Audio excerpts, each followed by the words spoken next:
Hello everyone, आज मैं जिस कोरियन ड्रामा को एक्सप्लेन करने वाली हूँ उसका टाइटल होने वाला है a moon in the day.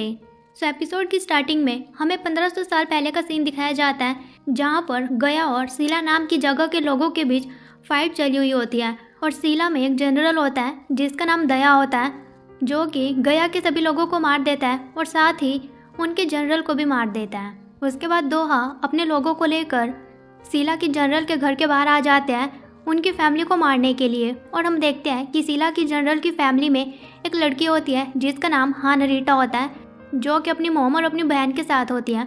और उसकी मोम हान रीटा को छुपा रही होती है ताकि वो लोग हान रीटा को कुछ भी नहीं कर पाए। और दोहा के सिपाही हान रीटा की मोम और बहन को उनके घर से बाहर निकाल कर एक चौराहे पर लेकर आ जाते हैं और उन्हें ऊपर लटका दिया जाता है, मतलब कि दोहा उन्हें फांसी देने वाला होता है। और वहाँ पर लोगों की भीड़ लगी हुई होती है और हम देखते हैं कि वहाँ पर हान रीटा भी होती है, जो कि अपनी मोम और अपनी बहन को देख रही होती है। और तभी दोहा हान रीटा की मोम और बहन को फांसी दे देता है। तो दोहा सभी लोगों को कहता है कि मैंने बहुत से लोगों को मारा है और अगर जो भी हमारे साथ लड़ना चाहता है तो वो सभी मारे जाएंगे, लेकिन अगर तुम जीना चाहते हो तो तुम्हें हमारे साथ मिलकर रहना पड़ेगा। और वहीं हम हान रीटा को देखते हैं, जो कि गुस्से भरी नज़रों से दोहा को देख रही होती है। और तभी दोहा की नज़र भी हान रीटा के ऊपर पड़ जाती है और यहाँ पर दोहा ने हान रीटा को पहली बार देखा होता है। उसके बाद हान रीटा सीला के टीले को देख रही होती है और अब हान रीटा का सिर्फ एक ही सपना होता है, कैसे भी करके दोहा को मारना, क्योंकि दोहा ने उसकी मोम और बहन को मारा है। और तभी हमें दिखाया जाता है कि हान रीटा दोहा के रूम में पहुंच जाती है और वो दोहा को मारने की कोशिश करती है।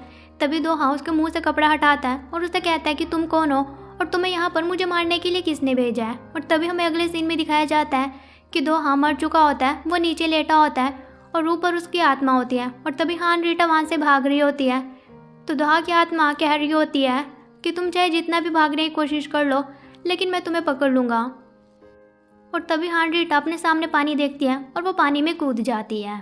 फिर सीन प्रेजेंट में शिफ्ट होता है, जहाँ पर हम यंग हवा नाम की लड़की को देखते हैं, जो कि सोकर उठती है और उसके कुलीग उसे कह रहे होते हैं कि तुम ठीक तो हो ना। तो यंग हवा कहती है कि हाँ मैं बिल्कुल ठीक हूँ, बस मुझे नींद आ गई थी। तो उसके कुलीग उसे कहने लगते हैं कि आजकल तुम्हें दिन में भी बुरे ख्याल आने लगे हैं, हमें लगता है कि तुम्हें डॉक्टर को दिखाना चाहिए। तो यंग हवा कहती है कि नहीं, उसकी ज़रूरत नहीं है।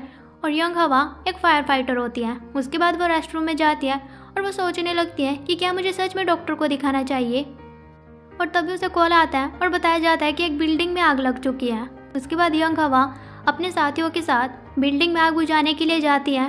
और तभी यंग हवा देखते हैं कि वहाँ पर एक आदमी होता है जो कि सूट बूट में होता है और उसका नाम च्योल हवान होता है। उसे काफ़ी चोटें लगी हुई होती है और साथ ही वहाँ पर उसका डॉग भी होता है। तो फायर फाइटर उन दोनों को वहाँ से बाहर लेकर आते हैं। च्योल हवान अभी जिंदा होता है, लेकिन यंग हवा देखते हैं कि उसके डॉग को सांस नहीं आ रहा होता है, तो उसे सीपीआर देने की कोशिश करती है और वह जैसे कैसे उसके डॉग को भी बचा लेती है। उसके बाद यंग हवा च्योल हवान को कहती है कि जब तुम पूरी तरह से ठीक हो जाओगे तो अपने डॉग को ले जाना, लेकिन तब तक हम इसकी देखभाल करेंगे। तो च्योल हवान कहता है कि ठीक है। और उसके बाद यंग हवा पूरी तरह से टीवी पर छा जाती है कि कैसे उसने एक डॉग और आदमी की जान बचाई है।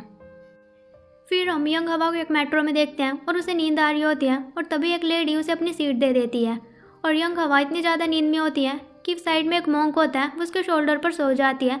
तो मोंक भी उसे नहीं उठाता, लेकिन तभी मोंक वहाँ पर एक अजीब सी एनर्जी फील करता है। उसके बाद यंग हवा मेट्रो से बाहर आते हैं, लेकिन तभी वो देखते हैं कि उसके पास उसका फ़ोन नहीं होता। और तभी वहाँ पर मोंक आता है और वो यंग हवा को उसका फ़ोन देता है।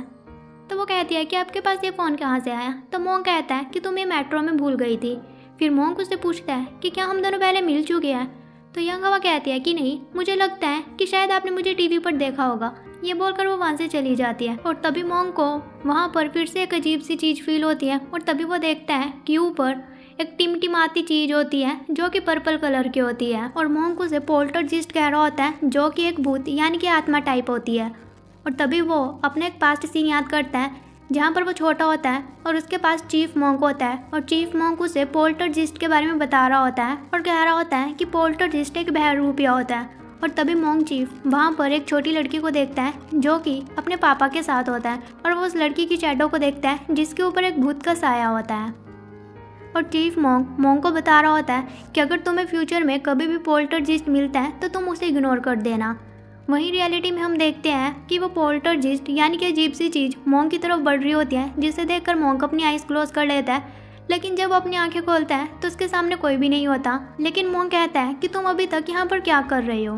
फिर सीन शिफ्ट होता है और हम ड्रामा के मेन लीड को देखते हैं जिसका नाम जूनो होता है, जो कि एक टॉप स्टार होता है और वो एक एडवर्टाइजमेंट में as a fire fighter shoot करने के लिए आया हुआ होता है, जहाँ पर वो एक लड़के को बचा रहा होता है जो कि बहुत भारी होता है। तो जूनो आधा शूट खत्म होने के बाद उसे कहता है तुम तो बहुत ही ज़्यादा भारी हो। और फिर जूनो अपने डायरेक्टर को कहता है कि तुम्हें मेरी हेल्प करनी चाहिए और तुमने यहाँ पर बहुत ही ज़्यादा आग लगा दी थी, मुझे बहुत ही गर्मी लग रही थी। तो डायरेक्टर कहता है कि यह तो थोड़ी सी आग है, बाकी तो मैंने कंप्यूटराइज ही सब कुछ दिखाया है। लेकिन जूनो बहुत ज़्यादा डिमांडिंग होता है और वो शूट छोड़कर चला जाता है। तो वहाँ पर जूनो का मैनेजर होता है जिसका नाम यूनजे होता है और वो डायरेक्टर को कहता है कि क्या हम स्टैंड इन पर किसी को नहीं रख सकते। तो डायरेक्टर कहता है कि नहीं, ये एडवर्टाइजमेंट है, यहाँ पर हम स्टैंड इन पर किसी को नहीं रख सकते और जूनो तो बहुत ज़्यादा डिमांडिंग हो चुका है, मुझे नहीं लगता कि वो ऑनेस्ट है। तो यूनजे कहता है कि ऐसी बात नहीं है, वो काफ़ी लॉयल है। उसके बाद यूनजे जूनो के पास जाता है और जूनो वहाँ पर एक फ़ोटो देख रहा होता है जो कि यंग हवा की होती है और वो यूनजे से पूछता है कि ये कौन है। तो यूनजे कहता है कि ये फायर फाइटर है। तो जूनो कहता है देखो, इसके हाथ में एक डॉग है जो कि काफ़ी हल्का है और मैं वहाँ पर शूटिंग में एक लड़के को बचा रहा हूँ जो कि इतना भारी है। तो यूनजू से कहता है चाहे कुछ भी हो तुम्हें ये शूट तो कंप्लीट करना ही पड़ेगा। लेकिन जूनो कहता है कि आज मेरे पास टाइम नहीं है क्योंकि मैं ली सियोल के साथ डेट पर जाने वाला हूँ। और तभी उसके पास ली सियोल का कॉल आता है और फिर जूनो ली सियोल के पास जाता है और वो पहले तो उसे किस करता है और वो दोनों वहाँ से गाड़ी में चले जाते हैं। उसके बाद जूनो एक जगह पर रुकता है और वो स्टोर से बाहर आ रहा होता है। तो सभी लोग उसे देखकर कहने लगते हैं कि ये तो जूनो टॉप स्टार है ना। लेकिन जूनो जल्दी जल्दी गाड़ी में बैठ जाता है और वो ली सियोल के साथ वहाँ से चला जाता है। फिर ली सियोल जूनो कहती है कि तुम्हें मेरे साथ ऐसे बाहर नहीं आना चाहिए। तो जूनो कहता है कि क्यों, क्या हम अपने रिलेशन को ऑफिशियल नहीं कर सकते। तो ली सियोल कहती है कि नहीं। और फिर जूनो को कहती है कि क्या तुम्हें पता है कि मैं तुम्हें क्यों लाइक करती हूँ। तो जूनो कहता है कि हाँ, क्योंकि मैं हैंडसम हूँ। तो ली सियोल कहती है कि नहीं, मैं तुम्हें इसलिए पसंद करती हूँ क्योंकि तुम एक टॉप स्टार हो।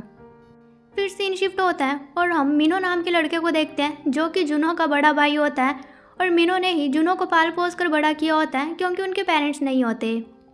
और मिनो एक बिगिनिंग एंटरटेनमेंट कंपनी का CEO होता है और उसी ने अपने भाई जूनो को टॉप स्टार बनाया हुआ होता है। और वो यूनजे को कॉल पर पूछता है कि जूनो की शूटिंग कैसी रही है। तो यूनजे उसे सब कुछ बता देता है कि ऐसा ऐसा हुआ है।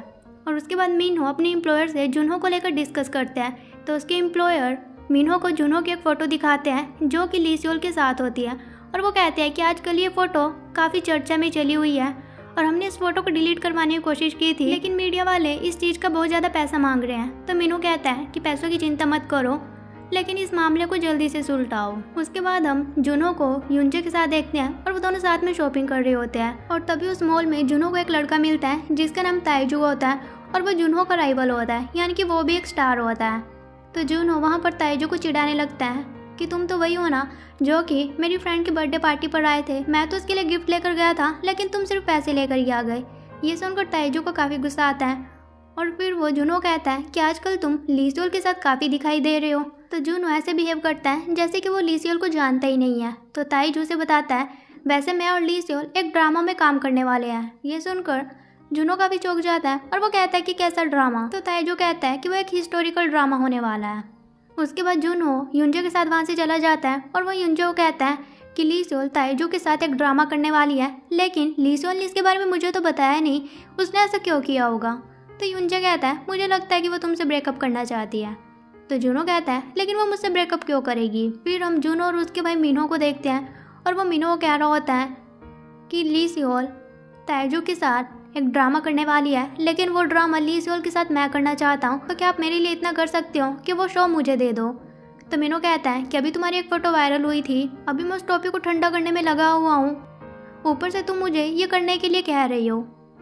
तो जूनो कहता है लेकिन मैं ली सियोल को उसके साथ काम नहीं करने दे सकता क्योंकि मैं ली सियोल से प्यार करता हूँ। तो मिन्हो कहता है वो दोनों सिर्फ साथ में ड्रामा कर रहे हैं, ऐसा नहीं है कि वो रियल लाइफ में डेट कर रहे हो। तो जूनो कहता है कि चाहे कुछ भी हो, तुम ली सियोल को जानते नहीं हो, वैसी सी है, वो उसे डेट भी कर सकती है। तो मिन्हो से कहता है पहले तुम अपने एडवर्टाइजमेंट के ऊपर ध्यान दो। तो जूनो कहता है मुझे वो फायर फाइटर की एडवर्टाइजमेंट बिल्कुल पसंद नहीं थी, लेकिन फिर भी मैंने वो तुम्हारे लिए किया, तो तुम्हें मेरे लिए इतना तो करना ही पड़ेगा। और फिर जूनो मिन्हो को कहता है कि तुमने अपनी कंपनी से च्योल हवान को बाहर निकाल दिया था और च्योल हवान वही आदमी होता है जिसे कि यंग हवा ने बचाया था। और ये बात सुनकर मीनू चुप हो जाता है और जुनहो वहाँ से चला जाता है। और तभी मिनहो के पास उसका लॉयर आता है जिसका नाम क्योंगसी होता है। तो मिनहो से कहता है कि क्या तुम चोल हवान के बारे में जानते हो। तो क्योंगसी उसे कहता है कि हाँ मैं जानता हूँ, अभी कुछ दिन पहले ही वो जेल से बाहर आया है, लेकिन अभी उसका कुछ पता नहीं है कि वो कहाँ पर है, लेकिन अगर तुम चाहो तो मैं उसके बारे में पता कर सकता हूँ। फिर उसके बाद हम यंग हवा को देखते हैं जो कि चोल हवान को उसका डॉगी लौटा देती है और चोल हवान उसे अपना कार्ड देकर वहाँ से जाने लगता है और चोल हवान का डॉगी उन्हें देखकर भौंक रहा होता है। तो यंग हवा के कुलीग उसे कहते हैं कि वो डॉगी तुम्हें देखकर भौंक रहा है। तो यंग हवा कहते हैं कि नहीं, ये डॉगी तो बहुत अच्छा है, लेकिन हम देखते हैं कि वो डॉगी को वहाँ पर कुछ अजीब सी चीज़ दिखाई देती है जिसे देखकर वो भौंक रहा होता है। फिर हम यंग हवा को सोते हुए देखते हैं और तभी उसे एक सपना आता है जिसमें वो एक छोटी बच्ची होती है और वो काफ़ी डर रही होती है और हम देखते हैं कि उसके पीछे दोहा की आत्मा होती है। और तभी हम रियलिटी में देखते हैं कि सोते हुए यंग हवा के पास दोहा आ जाता है और वो उसके फेस को सहलाते हुए अपने पास्ट लाइफ के बारे में याद करने लगता है कि कैसे वो हान रीटा की बाहों में सोया करता था। यानी कि पास्ट लाइफ में यंग हवा ही हान रीटा होती हैं। फिर सीन शिफ्ट होता है और हम जुनहो और लीसियोन को देखते हैं और जुनहो लीसियोन को कहता है कि तुम ताइजू के साथ ड्रामा करने वाली हो, तुमने इसके बारे में मुझे क्यों नहीं बताया। और फिर वो उसे कहते हैं कि आज हम अपनी सालगिरह मना रहे हैं और तुम उसे ये सब कुछ पूछ रहे हो। तो जुनहो कहता है कि मैं तो बस ऐसे ही पूछ रहा हूँ। और फिर लीसियोन जुनहो को किस करती है और कहती है कि तुम इकलौते एक ऐसे लड़के हो जिसके साथ मैं इतने टाइम तक रही हूँ। और ये सुनते ही जुनहो तो बेहोश हो जाता है। फिर हम युंजे को देखते हैं जो कि जुनहो को देखने के लिए उसके रूम में जाता है क्योंकि वो शूटिंग पर नहीं आया हुआ होता है और जुनहो सोया हुआ होता है और उसके माथे पर एक चीट चिपकाई हुई होती है। तो युंजू से पढ़ता है तो उसमें लिखा होता है कि मैं लीसियोन हूँ और मैं तुमसे ब्रेकअप कर रही हूँ। लेकिन युंजू उस चीट को छुपा लेता है और वो जुनहो को उठाने की कोशिश करता है, लेकिन वो देखता है कि जुनहो की तबीयत खराब होती है। फिर हम जुनहो को हॉस्पिटल में देखते हैं और मिनहो उसे देखने के लिए आया हुआ होता है और वो उसे कहता है कि तुम जो शूटिंग करने वाले थे हमने वो कैंसिल कर दिया। लेकिन जुनहो कहता है कि मैं बिल्कुल ठीक हूँ, मैं वो शूटिंग कर सकता हूँ। उसके बाद युंजे मिनहो से बात कर रहा होता है और वो उसे लीसियोन की वही चीट दिखाता है और साथ ही वो उसे कहता है कि इसके बारे में जुनहो को मत बताना वरना वो शूटिंग करने से मना कर देगा और काफ़ी परेशान हो जाएगा। फिर सीन शिफ्ट होता है, हम यंग हवा और उसके कुलीग्स को देखते हैं और उनके साथ उनका बॉस होता है और बॉस यंग हवा को कह रहा होता है कि आज जुनहो का शूट होने वाला है और उस शूट में तुम्हें बुलाया गया है और तुम्हें शूट के टाइम पर बताना है कि फायर फाइटर्स का क्या काम होता है। तो यंग हवा कहती है कि ठीक है। फिर हम जुनहो को देखते हैं जो कि अपने शूट के लिए आया हुआ होता है और तभी वहाँ पर यंग हवा भी आती है और फिर यंग हवा को स्टेज पर बुलाया जाता है और जैसे वो स्टेज पर चढ़ने लगती है तो उसका पाँव फिसल जाता है, लेकिन जुनहो उसे संभाल लेता है। उसके बाद वो दोनों शूट करने लगते हैं और यंग हवा जुनहो को बता रही होती है कि कैसे CPR दिया जाता है और उन्हें ये करते हुए काफ़ी टाइम हो जाता है। तो मीडिया वाले कहते हैं कि अब बस बहुत हुआ, अगले शूट के लिए तुम दोनों आ जाना। और वहीं जुनहो लीसियोल को कॉल कर रहा होता है लेकिन वो कॉल नहीं उठा रही होती है। तो वो युंजे को कॉल करके कहता है कि लीसियोल मेरा कॉल नहीं उठा रही है तो मुझे उसके मैनेजर का फ़ोन नंबर चाहिए। तो युंजू से कहता है कि फिलहाल तुम अपनी शूटिंग को कंप्लीट करो, उसके बाद लीसियोल के बारे में सोचना। और वहीं यंग हवा भी जुनहो को कहते हैं कि फिलहाल तुम्हें अभी शूटिंग के ऊपर ध्यान देना चाहिए। ये सुनते जुनहो को गुस्सा आ जाता है और कहता है कि तुम मुझे मत बताओ कि मुझे क्या करना चाहिए और क्या नहीं। और ये सुनकर यंग हवा को भी गुस्सा आ जाता है और वो जुनहो से उसका फ़ोन छीन कर बाहर आ जाती है। तो जुनहो से कहता है कि मेरा फ़ोन दो। तो यंग हवा से कहते हैं कि CPR देते हुए मैंने तुम्हें 3 रूल बताए थे तो मुझे वो बताओ, लेकिन जुनहो नहीं बताता और वो से कहता है कि अगर तुमने मुझे मेरा फ़ोन नहीं दिया तो मैं पुलिस को बुला लूँगा। तो यंग हवा कहती है कि ठीक है, तुम्हें बुलाना है तो बुला लो, मैं भी उन्हें बता दूंगी कि तुमने मेरे साथ किस तरह से बिहेव किया। फिर जुनहो से अपना फ़ोन छीनने लगता है तो यंग हवा उसकी बाजू पकड़ लेती है और उसे कहती है कि अगर तुमने मुझसे सॉरी नहीं कहा मैं तुम्हें तुम्हारा फ़ोन नहीं दूंगी। तो जुनहो कहता है कि ठीक है, मैं तुम्हें सॉरी कह दूंगा। तो इस पर यंग हवा उसकी बाजू को छोड़ देती है, लेकिन जुनहो कहता है कि क्या तुम्हें पता भी है कि मैं कौन हूँ। तो यंग हवा कहती है कि मुझे फ़र्क नहीं पड़ता कि तुम कौन हो और कौन नहीं, लेकिन यंग हवा उसे उसका फ़ोन दे देती है और वहाँ से चली जाती है। उसके बाद जुनहो अपने मैनेजर युंजे के पास जाता है और वो उसे कहता है कि ये यंग हवा फायर फाइटर कौन है, मुझे उसकी पूरी जानकारी चाहिए क्योंकि मैं इसकी रिपोर्ट पुलिस को करना चाहता हूँ। और वो उसे बताता है कि उसने मेरे साथ मिसबिहेव किया और उसने मेरी बाजू भी पकड़ ली थी। और फिर वो उसे अपनी बाजू दिखाता है तो युंजे देखता है कि जुनहो की बाजू में कुछ निशान आए हुए होते हैं। तो युंजे कहता है कि क्या ये उसने किया है। तो जुनहो कहता है कि उसने तो सिर्फ मेरी बाजू पकड़ी थी, उसने ऐसा कुछ भी नहीं किया। लेकिन युंजे नहीं सुनता और कहता है कि मैं अभी उससे पूछ कर आता हूँ कि उसने तुम्हारे साथ ऐसा क्यों किया। युंजे वहाँ से चला जाता है तो पीछे से जुनहो उसे कहता है कि मैं तुम्हारी गाड़ी लेकर लीसियोल को ढूंढने के लिए जा रहा हूँ। फिर हम मिन्हो को देखते हैं जो कि डॉक्टर से जुनहो की हेल्थ को लेकर बात कर रहा होता है। तो डॉक्टर उसे बताता है कि जुनहो को कैंसर है। ये सुनकर मिन्हो काफ़ी चौंक जाता है और वो कहता है कि मैं जुनहो को किसी और हॉस्पिटल में दिखाऊंगा। तो डॉक्टर कहता है लेकिन इससे कोई भी फ़ायदा नहीं है क्योंकि उसका कैंसर काफ़ी ज़्यादा फैल चुका है, इसलिए तुम उसे वही करने देना जो कि वो करना चाहता है। फिर हम जुनहो को देखते हैं जो कि गाड़ी में होता है और वो लीसियोल से कॉल पर बात कर रहा होता है कि तुम मेरे साथ ऐसा क्यों कर रही हो, तुम्हें मेरे साथ ऐसा नहीं करना चाहिए। और तभी हम देखते हैं कि जुनहो को कुछ होने लगता है और वो बेहोश हो जाता है। लेकिन उसकी गाड़ी चल रही होती है और उसके पास ही यंग हवा और युंजे भी होते हैं जो कि इस चीज़ को नोटिस कर लेते हैं। और यंग हवा देखती है कि जुनहो गाड़ी में बेहोश पड़ा है और वहीं जुनहो की गाड़ी पानी की तरफ बढ़ रही होती है और वो पानी में गिर जाती है। तो ये देखकर यंग हवा जुनहो को बचाने के लिए पानी में कूद जाती है और वो कह रही होती है कि चाहे कुछ भी हो जाए मैं तुम्हें मरने नहीं दूंगी, मैं तुम्हें ज़रूर बचाऊंगी। और वो जुनहो को निकालने के लिए गाड़ी की खिड़कियाँ खोलने की कोशिश करती है लेकिन वो खुल नहीं रही होती है। तो जुनहो गाड़ी के मिरर को तोड़ देती है और जैसे कैसे जुनहो को बाहर निकालती है और उसे पानी के ऊपर भेज देती है। लेकिन यंग हवा खुद पानी से बाहर नहीं जा पाती क्योंकि उसका पाँव गाड़ी में फंस जाता है। यंग हवा खुद को छुड़वाने की काफ़ी कोशिश करती है लेकिन काफ़ी देर हो चुकी होती है और फिर यंग हवा बेहोश होकर पानी के नीचे जाने लगती है। लेकिन तभी वहाँ पर दोहा की आत्मा आ जाती है और वो यंग हवा को किस करती है। और तभी हमें उनके पास्ट लाइफ के कुछ मोमेंट्स दिखाए जाते हैं जहाँ पर हान, रीटा और दोहा दोनों एक साथ रहा करते थे और वो दोनों एक दूसरे के साथ बहुत ज़्यादा खुश थे। और वहीं हम रियलिटी में देखते हैं कि दोहा यंग हवा को किस करने के बाद वहाँ से गायब हो जाता है और उसकी किस के बाद यंग हवा को होश आता है तो वो पानी से ऊपर आती है। तो वो देखती है कि जुनहो बेहोश होता है और उसे CPR दिया जा रहा होता है लेकिन जुनहो अपनी आंखें नहीं खोल रहा होता है। उसके बाद जुनहो को हॉस्पिटल में लेकर जाया जाता है और वहाँ पर यंग हवा और बाकी सभी भी होते हैं। और यंग हवा कह रही होती है कि आज से पहले मैंने कोई भी चमत्कार नहीं देखा, लेकिन भगवान करे कि कुछ ऐसा चमत्कार हो जाए कि जुनहो को होश आ जाए। वहीं डॉक्टर जुनहो को इलेक्ट्रिक शॉक देकर होश में लाने की कोशिश कर रहे होते हैं लेकिन कुछ भी नहीं होता और डॉक्टर्स जुनहो की डेथ डिक्लेयर कर देते हैं। और ये देखकर यंग हवा भी बेहोश हो जाती है। फिर हम डेथ रूम में जुनहो की बॉडी को देखते हैं जो कि मर चुका होता है और हम देखते हैं कि वहाँ पर दोहा की आत्मा होती है जो कि जुनहो की बॉडी के अंदर चली जाती है और तभी जुनहो को होश आ जाता है।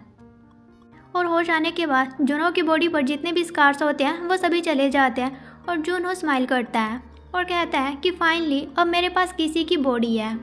यानी कि जुनहो तो मर चुका होता है लेकिन अब जुनहो की बॉडी के अंदर दोहा की आत्मा होती है।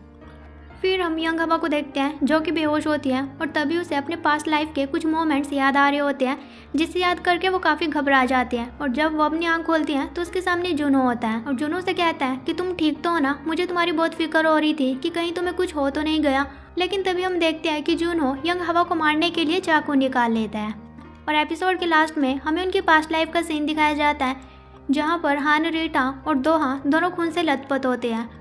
और हान रीटा दोहा को कह रही होती है कि मैं तुमसे बहुत प्यार करती हूँ, लेकिन हान रीटा के हाथ में तलवार होती है जिससे कि वो दोहा को मार देती है। और इसी के साथ ही एपिसोड खत्म हो जाता है। सो गाइज, अगर आपको मेरी एक्सप्लेनेशन पसंद आई हो तो चैनल को सब्सक्राइब करिए, साथ ही बेल नोटिफिकेशन जरूर ऑन करिए ताकि मेरे चैनल से जुड़ी आपको हर एक अपडेट मिलती रहे। सो गाइज, मिलते हैं इसके नेक्स्ट पार्ट के साथ। Till then take care, bye bye.